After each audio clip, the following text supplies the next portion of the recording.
तो दोस्तों इस वाले सेशन में हम कुछ और क्वेश्चंस देखेंगे। आपके सीएचओ वाले जो एग्जाम्स हैं सभी स्टेट्स के लिए काफ़ी यूज़फुल रहेगा। तो आपके स्क्रीन के सामने क्वेश्चंस आएंगे और आपको जो क्वेश्चंस आपको टफ लगेंगे वो आपने अपने नोट्स में ऐड करने हैं, ठीक है। और वीडियो को जो है जब भी आपका एग्जाम होता है उससे पहले आप जरूर देख लीजिए, क्योंकि ये रिवीजन प्लस इवेल्युएशन आपका दोनों में काम आएगा, ठीक है। क्योंकि सिलेबस ऑलमोस्ट एवरी स्टेट का जो है सेम है, ठीक है। तो पहला क्वेश्चन आपके स्क्रीन के सामने है, what is the full form of Anbu. तो एम्बू आपने देखा होगा, एम्बू बैग होता है, तो एम्बू का फुल फॉर्म आपको आना चाहिए। तो ये क्या है, आर्टिफिशियल मैनुअल ब्रीदिंग यूनिट, ठीक है। ऑप्शन नंबर ए जो है इसका करेक्ट आंसर हो जाएगा, ठीक। ऑप्शन नंबर ए, ठीक है। और इसका क्या काम होता है ये भी आपको पता होना चाहिए। इसका जो काम है आपका बेसिकली जो आपको जो क्या कहते हैं, प्रेशर पंप टाइप का होता है एक टाइप का ना, तो ये इन लंग्स को इन्फ्लेट करने के लिए काम आता है जब ब्रीदिंग नहीं कर पाता कोई, ठीक है। तो दूसरा जो है आपका देखिए, इसमें मैंने एक्सप्लेन कर दिया। दूसरा क्वेश्चन यही है कि एम्बू बैग यूज्ड फॉर, तो इसका तो प्रोवाइड आर्टिफिशियल रेस्पिरेशन एंड रिसस्टिटेशन, ठीक है। तो जैसे सीपीआर वगैरह के टाइम पर ये काफी काम आता है एम्बू बैग, ठीक है। जैसे आप उसको कंप्रेस नहीं कर पा रहे हो चेस्ट को, तो इसको दबाने से भी आप वहां पर वो कर सकते हैं, ठीक है। नेक्स्ट क्वेश्चन है third question, radiant warmer is also known as. तो radiant warmer is also known as, radiant warmer को ओपन केयर सिस्टम भी कहते हैं हम, ठीक है। क्योंकि इसमें जो है रेडिएंट वार्मर बेसिकली किस लिए यूज होता है आपको पता होना चाहिए। रेडिएंट वार्मर का जो यूज होता है आपका, वो होता है आपका बेबी को जो है टेम्परेचर मेंटेन करने के लिए, टेम्परेचर मेंटेन करने के लिए, ठीक है। तो जो है इसमें रेडिएंट वार्मर में अलग अलग स्पेसिफिक क्या क्या लाइट्स यूज होती हैं। जनरली ब्लू कलर की लाइट यूज होती है, क्योंकि ये ब्लू कलर की इसकी वेवलेंथ भी पूछ रहा है 460 नैनोमीटर होती है, ठीक है। 460 नैनोमीटर, ठीक है। ये आपको याद होना चाहिए, ठीक है। नेक्स्ट क्वेश्चन है, और ये जनरली आपका बेबी को हाइपोथर्मिया जो है उससे प्रिवेंट करने के लिए होता है, ठीक है। नेक्स्ट है फोर्थ क्वेश्चन, रेडिएंट वार्मर देखिए आपका is use to for all except. तो हाइपोथर्मिया में होता है और उसके अलावा भी और भी होता है, जैसे प्रीटर्म और एलबीडब्ल्यू बेबी यानी लो बर्थ वेट जिसका है, ठीक है। और मेंटेन बॉडी टेम्परेचर, ये तो मैंने बता ही दिया आपको। तो हाइपरथर्मिया अगर है तो उसमें नहीं देंगे हम, क्योंकि ऑलरेडी बॉडी टेम्परेचर हाइपरथर्मिया में बढ़ा रहता है, ठीक है। तो ऑप्शन सी जो है एक्सेप्ट पूछ रहा था, तो ये वाला आपको मार्क करना है, ठीक है। तो उसी प्रकार से नेक्स्ट क्वेश्चन देखेंगे, what is the wavelength of phototherapy light. तो फोटोथेरेपी लाइट का क्या होता है, ये वेवलेंथ मैं ऊपर अभी डिस्कस कर चुका था। तो बेसिकली जो है 425 से 475 जो है ये नैनोमीटर आपका इसका जो है वेवलेंथ होता है, ठीक है। तो आपको ये याद रखना है, हमेशा कभी भी पूछ लेता है, ठीक है। तो ये होता है, ठीक है। ऑप्शन ए हो जाएगा। नेक्स्ट क्वेश्चन है, choice of treatment for physiological jaundice. जैसे कि मैंने बोला अभी आपको, जो ये लाइट थेरेपी है या फोटोथेरेपी है, ये आपका फिजियोलॉजिकल जॉन्डिस के केस में आपको देखने को मिलता है। फिजियोलॉजिकल जॉन्डिस मतलब जो कि विद इन कब हो रहा है, आपको इसकी डेफिनेशन भी आनी चाहिए, with in 24 hours of birth, ठीक है। और ये जो है इसमें क्या है, सीरम बिलिरुबिन जो है बढ़ जाता है, येलो कलर का हो जाता है, इक्टरस हो जाता है, ठीक है। ये सारी आपको पता होने चाहिए, ठीक है। और उसके जो आपको साइन सिम्टम्स, ठीक है। नेक्स्ट है seventh, which is the non invasive pulse oximeter site, ठीक है। Non invasive pulse oximeter site, देखो पल्स ऑक्सीमीटर आप सभी ने देखा होगा, आप उसको कहाँ पर यूज करते हैं, फोरहेड पर, tip of nose, index finger, ठीक है। आप उसको शरीर पर कहीं पर भी लगा सकते हैं, ठीक है। तो नॉन इन्वेजिव पूछ रहा है यहाँ पर, जहां पर हमने इन्वेजिव मतलब जहां पर ब्लड के साथ कांटेक्ट हो रहा है, यानी बॉडी के अंदर वाली जो प्रोसीजर, जैसे हम इंजेक्शन लगा रहे हैं तो इन्वेजिव प्रोसीजर हो जाएगा, ठीक है। जहां पेनिट्रेशन ऑफ स्किन इन्वॉल्व होगा वो सारे प्रोसीजर आपके इन्वेजिव में आ जाएंगे, ठीक है। ये याद रखिएगा। तो ये ऑल ऑफ द अबव है, ठीक है। सब में बाहरी तौर पर हम कर रहे हैं, ठीक है, इसलिए all of the above. Next है, pulse oximeter is used to assess the following parameters except. तो पल्स ऑक्सीमीटर में आपने देखा होगा, एक तो हमें ऑक्सीजन सैचुरेशन, दूसरा पल्स रेट पता चलता है, तीसरा हमें ये डिटरमाइन होता है कि हाँ ये हाइपोक्सिया की कंडीशन में तो नहीं है। रेस्पिरेशन रेट हमें नहीं मिलता है, तो सी वाला ऑप्शन जो है ये करेक्ट हो जाएगा, ठीक है। नेक्स्ट है कलर ऑफ ऑक्सीजन सिलेंडर। तो ऑक्सीजन सिलेंडर का कलर क्या होता है ये पूछ रहा है, तो आपको पता होना चाहिए। उसका ब्लैक जो है आपका बॉडी होती है, व्हाइट जो है टॉप होता है, ठीक है। उस ठीक है। तो ये आपको पता, उसी प्रकार से आपको नाइट्रस ऑक्साइड का पता होना चाहिए, ठीक है, उसका कलर क्या होता है, ठीक है। नेक्स्ट है which of the following method is use to give oxygen for an infant, यानी छोटे बच्चे, इन्फेंट यानी up to less than 1 year, 1 year से नीचे को बच्चे को इन्फेंट बोलते हैं, ठीक है। तो इसको जो है आपको ऑक्सीजन हुड जो है वो सबसे सुटेबल रहता है, ऑक्सीजन हुड, ठीक है। उससे आप क्या करेंगे, उसको ऑक्सीजनेशन करेंगे, ठीक है। नेक्स्ट है which instrument is use to assess the blood pressure, तो ब्लड प्रेशर मापने के लिए आपको सबको पता है स्पेग्नोमाइनोमीटर यूज होता है, ठीक है, इसको पूछा जाता है, ठीक है। नेक्स्ट है in which position BP instrument gives correct measurement, तो आपको बीपी जब भी किसी पेशेंट का नापना है तो करेक्ट मेजरमेंट के लिए आपको क्या पोजीशन यूज करनी है वो आपको आनी चाहिए, ठीक है। तो इसमें जो है सबसे पहले पेशेंट को हमने क्या करना है, सिटिंग पोजीशन, और उसका जो आर्म लेवल है वो हार्ट के लेवल पर होना जरूरी है, नहीं तो बीपी में जो है वेरिएशन देखने को मिलेगा, एक्यूरेसी नहीं आएगी, ठीक है। तो सी ऑप्शन जो है ये सही होगा, ठीक है। नेक्स्ट है 13th flow inflation bag is also known as, तो फ्लो इन्फ्लेशन बैग को क्या नाम देते हैं हम, ये दूसरा ये एनेस्थीसिया जो वाला बैग है इसको ही हम फ्लो इन्फ्लेटिंग बैग जो है वो बोलते हैं, ठीक है। क्योंकि इससे हमारा जो आपका एनेस्थीसिया का जो डोज है वो क्या होता है, रेगुलेट होता है, ठीक है, कितना आपको उसमें अमाउंट में देना है, ठीक है। नेक्स्ट है इंट्यूबेशन, सभी को पता है इंट्यूबेशन क्या है, एक मेथड है जिसमें जो कि कोई भी पेशेंट है उसको हम क्या करते हैं, इंट्यूबेट करते हैं, यानी ट्यूब की सहायता से उसको जो है जीआई ट्रैक्ट में वो करते हैं क्या, उसका या तो कई उसके यूजेज होते हैं इंट्यूबेशन के, जैसे ओरल फीडिंग, पेरेंटल न्यूट्रिशन में होता है आपका, कोई पॉइजनिंग केस हो गया तो लवाज, गैस्ट्रिक लवाज और गवाज करने के टाइम पर होता है, ठीक है, बहुत सारे वो है, कोई एक्सपायरेशन हो गया तो उसको निकालने के लिए भी हम इंट्यूबेशन करते हैं, ठीक है। तो ये क्या है इसका, देखिए इंट्यूबेशन क्या है, is an introduction of the ET tube endotracheal tube, ठीक है, इन ट्रैकिया थ्रू नोज, हम या तो नोज या माउथ, जनरली हम नोज के थ्रू डालते हैं, ठीक है।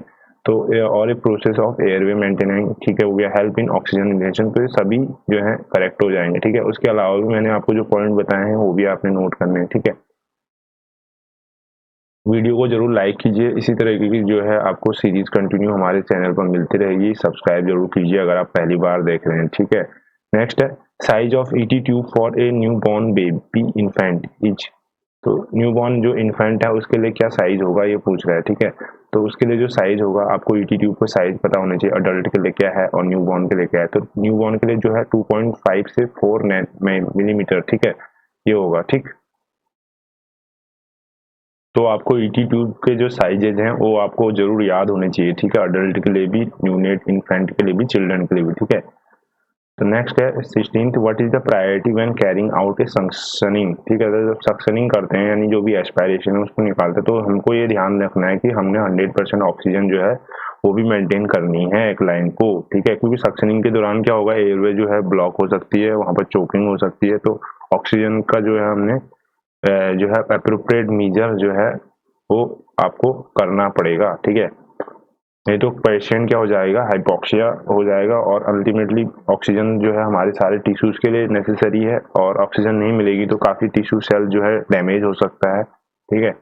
नेक्स्ट है 17th मोस्ट कॉमनली रिस्ट्रेन क्या होता है, ऐसे जो इक्विपमेंट होते हैं हमारे जिसके कारण जो है हमारा जो है पेशेंट को जो है इमोबाइल कर सकते हैं हम, ठीक है, इमोबाइल मतलब कुछ स्पेसिफिक जो मूवमेंट है हमने, जैसे कोई किसी को प्लास्टर लगा रखा है तो वो ताकि हिले ना, तो उसके लिए हम क्या करेंगे, रिस्ट्रेंट लगा देते हैं, ठीक है, मम्मी रिस्ट्रेंट होता है, अलग अलग टाइप के रिस्ट्रेंट होते हैं, ठीक है, तो ताकि जो अननेसेसरी मूवमेंट है, ताकि जो फिजिकल जो थेरेपी हम उसको दे रहे हैं वो क्या हो सके, उसका पूरा इफेक्ट उसको मिल सके, ठीक है।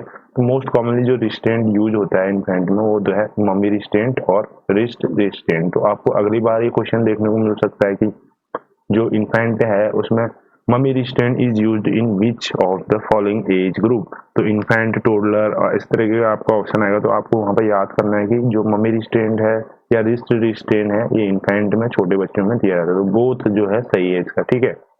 नेक्स्ट है spirometer is mainly used to, तो स्पायरोमीटर जो है आपको पता होना चाहिए, जो एटिलैक्टिसिस है, एटिलैक्टिसिस क्या है, ये टेक्निकल टर्म है, आपको इसको हमेशा डिकोड करना आना चाहिए तभी आप क्वेश्चन बना पाओगे।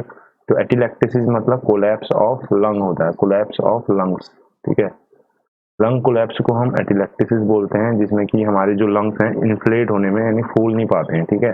तो स्पायरोमीटरी जो है वो एटिलैक्सिस को प्रिवेंट करता है, ठीक है। नेक्स्ट है लंग फंक्शन टेस्ट, यानी LFT बोलते हैं, लीवर फंक्शन टेस्ट नहीं है, लंग फंक्शन टेस्ट, ठीक है। LFT लीवर फंक्शन टेस्ट भी होता है। तो LFT जो टेस्ट होता है स्पायरोमीटर से होता है, ठीक है।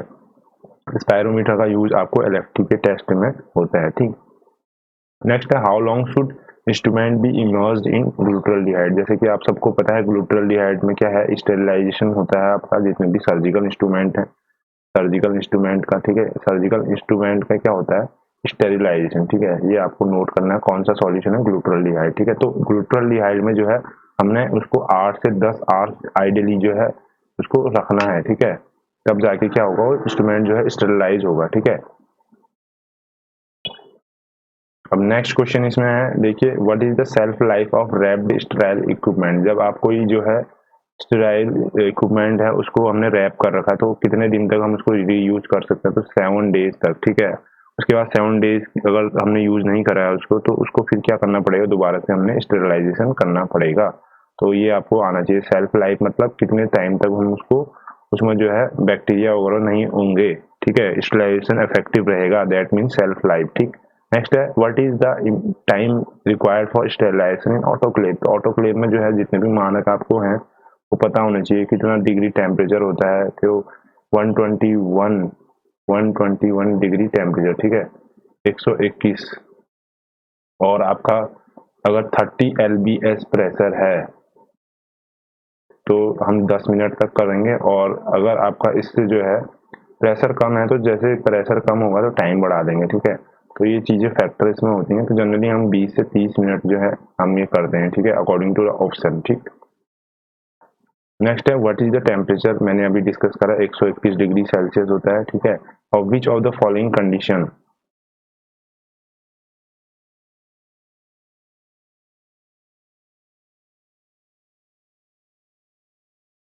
क्वेश्चन आपको दिख रहा होगा, आई होप।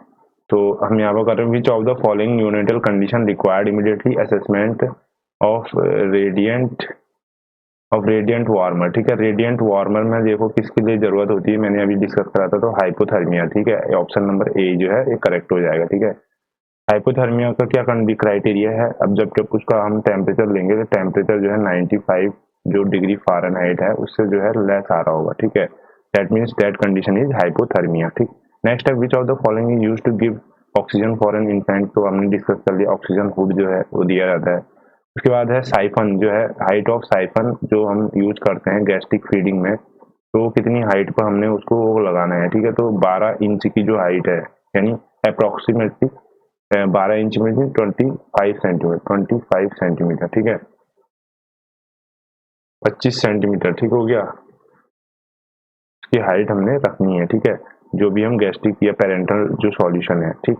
तभी जाके वो क्या होगा, ग्रेविटी के फ्लो से आपके स्टोमक तक पहुंचेगा, ठीक है। नेक्स्ट है स्ट्रेंथ ऑफ डिटॉल सॉल्यूशन, तो ये जितने भी डिसइंफेक्टेंट है हमको इसके स्ट्रेंथ हमें मालूम होनी चाहिए, डिटॉल का कितना होता है, सेवलॉन का कितना होता है, ठीक है। कुछ भी पूछ सकता है, तो डिटॉल का पूछा है तो यहाँ पर 1:40, ठीक है, 1:40 में, ठीक है, ये थर्मामीटर के लिए, ठीक है। नेक्स्ट है स्टीम अंडर प्रेशर, उसी प्रोसेस को हम क्या बोलते हैं, ऑटोक्लेविंग, ठीक है। स्टीम जब है और उसके प्रेशर में है तो दबाव में जो स्टीम होती है उस प्रोसेस में क्या होता है, ऑटोक्लेविंग। तो यानी एज ए आप इसको मान सकते हो जैसे प्रेशर कुकर होता है हमारा, उसमें क्या होता है, भाप बनती है, तब जाके क्या होता है, वो जो हमारी खाना है वो गलता है। तो वही चीज़ यहाँ पर भी है, तो ऑटोक्लेविंग में भी बड़े बड़े जो है प्रेशर कुकर्स जो हैं वो यूज़ किए जाते हैं, ठीक है। एक टाइप के प्रेशर कुकर्स ही हैं, अगर उसको सिंपली अगर लैंग्वेज में समझना चाहो तो, ठीक। नेक्स्ट है 29 in hot air sterilization which type of heat is use, तो हॉट एयर जो स्टेरिलाइजेशन है उसमें किस टाइप की हीट यूज की जाती है ये पूछ रहा है, तो इसमें नन ऑफ द अबव, ठीक है। उसमें जो है हॉट एयर स्टेरिलाइजेशन डायरेक्टली आपका फ्लेम वाली हीट जो है यूज की जाती है, ठीक है, इसलिए नन ऑफ द अबव हो जाएगा, ठीक है।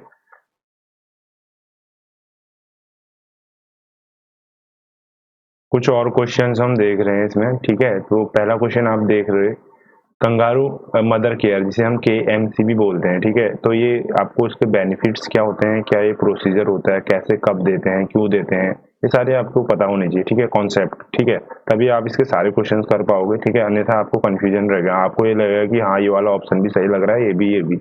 तो ऐसा नहीं होना चाहिए। ऐसा स्थिति को अवॉइड करने के लिए आप जो है उस टॉपिक को पूरा क्लियर कीजिए, ठीक है। तो केएमसी जो है जो एक way of protecting the baby from, तो केएमसी हम क्यों करते हैं? जनरली हाइपोथर्मिया को प्रिवेंट करने के लिए करते हैं, ठीक है। सिंपल से जवाब है इसका ऑप्शन नंबर डी, ठीक है, हाइपोथर्मिया, ठीक है। कंगारू मदर केयर, जैसे आपने देखा होगा कंगारू, इसको रिलेट करो ना, जैसे कंगारू जो होता है उसमें वो क्या करता है, उसके जो बेबी है वो जनरली उसके वहीं पर छिपा रहता है, तो उसके साथ ही अटैच रहता है। क्यों रहता है? ताकि वो बेबी जो है अच्छे से उसको हीट मिल पाए और ग्रो डेवलप हो पाए, ठीक है। वही चीज यहाँ पर भी है, ठीक है। नेक्स्ट है second component of KMC. KMC के कंपोनेंट्स क्या होते हैं? सब पहला जो है स्किन स्किन कांटेक्ट होना जरूरी है, दूसरा एक्सक्लूसिव ब्रेस्ट फीडिंग भी इसके साथ हमने करनी, तो जो है बोथ ए एंड बी, ठीक है। Thermoregulation is not a component of KMC, ठीक है। Option C is not the correct, B ही है। कई लोगों को लगेगा कि थर्मो रेगुलेशन भी होता है, बट नॉट।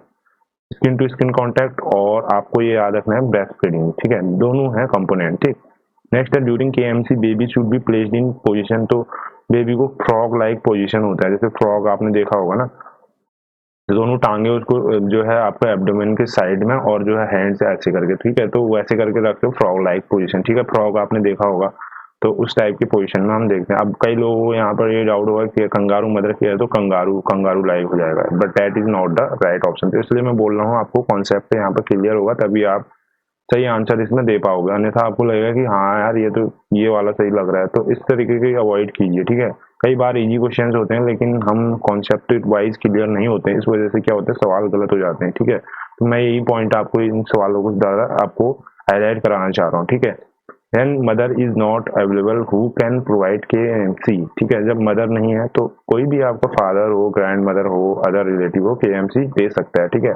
जस्ट उसको स्किन टू स्किन कांटेक्ट होना चाहिए। कोई भी एक कंपोनेंट अगर सेटिस्फाई हो रहा है then that means that is in KMC, ठीक है। नेक्स्ट है at home the mother can sleep with baby in which position during KMC, ठीक है। तो मदर है तो उसमें सुपाइन पोजिशन आप सबसे बेस्ट पोजिशन है, ठीक है। सुपाइन मीन्स जो है जिसमें हम बैक जो है हमारी स्टेट रहती है, ठीक है, वो सुपाइन हो गया। प्रोन मीन्स एब्डोमेन के जो सारे हम उल्टा जो लेटते हैं, ठीक है।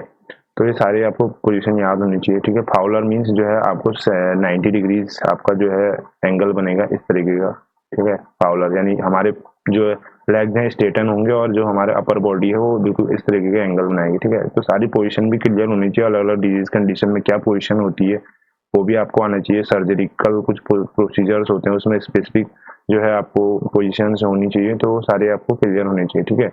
नेक्स्ट है standard criteria of the unit,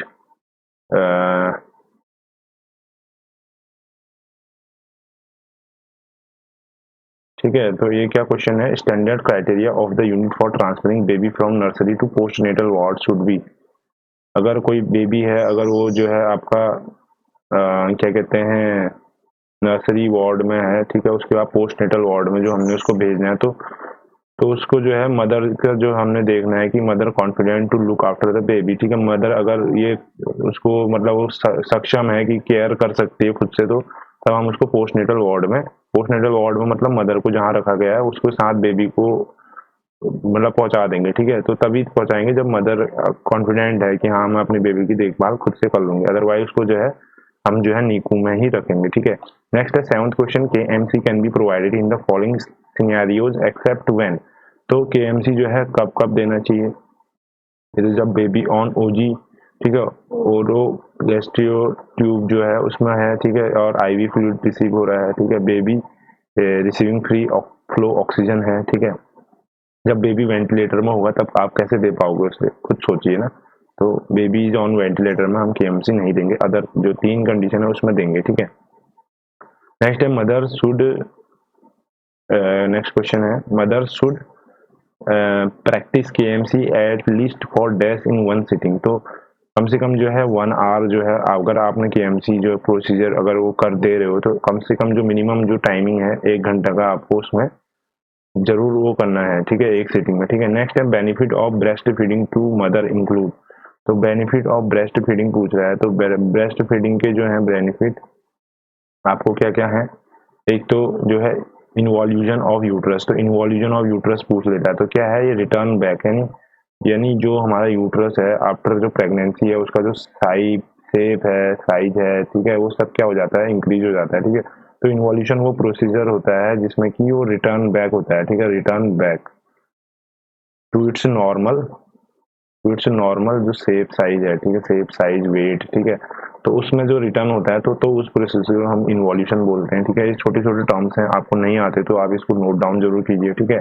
कई बार डायरेक्टली आपको इससे क्वेश्चन देखने को मिल सकता है, ठीक है। बेनिफिट तो एक तो ये है, इन्वॉल्यूशन में हेल्प करेगा, ठीक है। उसके बाद जो है एज ए डिलेज प्रेगनेंसी, क्योंकि ये एज ए आपका नेचुरल कॉन्ट्रासेप्शन है, ब्रेस्ट फीडिंग, ठीक है। उसके बाद यह है मदर्स का वर्कलोड भी ये डिक्रीज करता है, तो ऑल ऑफ द अबव जो है इसके सही हो जाएगा, ठीक है। नेक्स्ट है kangaroo care is useful for treatment of, तो जनरली हाइपोथर्मिया में ही जो है जो बेबी एलबीडब्ल्यू है जिनके पास, मतलब एलबीडब्ल्यू मतलब लो बर्थ वेट हो गया, यानी प्रीमेच्योरली होगा वो, ठीक है। प्रीमेच्योर में क्या हो जाता है कि हमारे जो एडिपोज टिश्यू है वो जो है यूनिफॉर्मली जो है डिस्ट्रीब्यूशन नहीं होता, और एडिपोज टिश्यू का क्या काम करता है, हीट जनरेशन, ठीक है। बॉडी में जो थर्मो रेगुलेशन करती है एडिपोज टिश्यू रिस्पॉन्सिबल, ठीक है। तो KMC इसलिए उसमें जरूरी हो जाती है क्योंकि उसमें एडिपोज टिश्यू एडिक्वेटली मात्रा में नहीं होगा, दैट मीन्स उसकी जो बॉडी है वो टेम्परेचर रेगुलेशन में कम सक्षम होगी, इसलिए हम उसको KMC देके हाइपोथर्मिया से प्रिवेंट कराएंगे, ठीक है। That is a simple logic है इसके पीछे, ठीक। तो आज का ये सेशन यहीं पर हम क्लोज करेंगे, उसके बाद जो है हम अदर सेशंस में और क्वेश्चंस देखेंगे, ठीक है। तो जब भी आप यहाँ पर वीडियो देखते हैं तो आप जो है पूरा वीडियो जरूर देखिएगा, ठीक है। और कहीं पर आपको डाउट होता है तो कमेंट कीजिए, क्योंकि उससे ये होता है कि कभी कभी हम फ्लो में बोलते हैं तो क्या होता है कि कुछ गलत मैसेज जो ना चाहे, इसलिए आपको अगर उसको थोड़ा आपको इन्फॉर्मेशन है तो आप वहाँ पर उसको करिए, हम उसको फिर जो फैक्ट है उसको हम क्रॉस जो है वेरीफाई करके आप जो है सभी लोग उसका फायदा उठाएंगे, ठीक है। और जो है इसी तरीके की सीरीज कंटिन्यू रहेगी, ठीक है। तो आई होप आप सभी जो है इसका बेनिफिट ले रहे होंगे और आपकी अच्छी स्टडीज चल रही होंगी, ठीक है। आपको 20-25 आधे घंटे में काफ़ी क्वेश्चन मैं करा देता हूँ, तो आपको उसका बेनिफिट लेना चाहिए। और मोस्टली जो है जितने भी आप कॉम्पिटिटिव एग्जाम आप दोगे इन फ्यूचर, तो जितना आपका जो है क्वेश्चंस का एक्सपोजर जितना ज़्यादा रहेगा, जितना ज़्यादा आप MCQ सॉल्व प्रैक्टिस रहेगी, उतना आपका कॉन्फिडेंस बूस्ट रहेगा। देखो, थ्योरी पढ़ना अलग चीज़ है, क्वेश्चंस लगाना और उसको सही बनाना वो अपने में आप में एक अलग कला है, ठीक है। तो वो कला में आपको मैं निपुण बना रहा हूँ, मैं सिखा रहा हूँ आपको, तो आप सभी लोगों का सपोर्ट बना हुआ है, उसके लिए मैं काफ़ी शुक्रगुजार हूँ आप लोगों का। इसी तरीके की वीडियो सीरीज और आगे आपको मैं देते रहूँगा। बहुत बहुत धन्यवाद, मिलते हैं आपको अगले सेशन में। Till then keep studying hard and smart, okay.